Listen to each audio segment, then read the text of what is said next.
భక్తా, నీవు 10 మంది జీవితాల్లో వెలుగును నింపు, నేను ఎప్పుడూ నీతో ఉంటాను.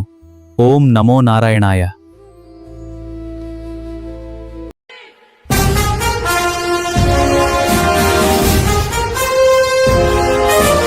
అసలు యూరోపియన్లు మన భారతదేశానికి ఎందుకు వచ్చారు అని ఎవరైనా అడిగితే వాళ్ళు ఫాస్ట్గా చెప్పే సమాధానం ఏంటంటే సుగంధ ద్రవ్యాల కోసమని.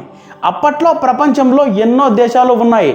అన్ని దేశాల్లోకి వెళ్ళడానికి ఇంట్రెస్ట్ చూపించకుండా మన భారతదేశంలోకే యూరోపియన్లు ఎందుకు వచ్చారు ఎప్పుడైనా ఆలోచించారా?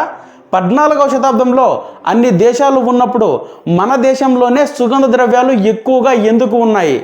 ఈ యూరోపియన్లు మన భారతదేశానికి వీటి కోసం వచ్చి సుగంధ ద్రవ్యాలను మాత్రమే తీసుకొని పోకుండా మన భారతదేశాన్ని ఎలా ఆక్రమించుకున్నారు, మన దేశంలో ఉన్న పరిస్థితుల్ని ఎలా మార్చివేశారు, ఈ విషయాలన్నీ మనం ఈరోజు ఈ క్లాస్లో మాట్లాడుకుందామండి.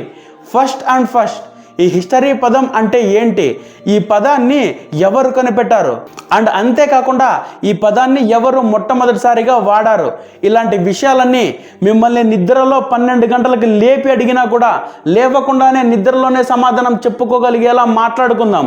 ఒకవేళ మీ లక్ష్యమే కనుక గవర్నమెంట్ జాబ్ అయితే మీ లక్ష్య సాధనలో నన్ను కూడా మీ ఫ్యామిలీ మెంబర్గా చేర్చుకోండి. మీరు మీ లక్ష్యాన్ని చేరుకోవడానికి చేసే లక్ష్య సాధనలో నాకు సాధ్యమైనంత వరకు ప్రయత్నిస్తాను. సరే, ఇక మనం క్లాస్లోకి వెళ్ళిపోతే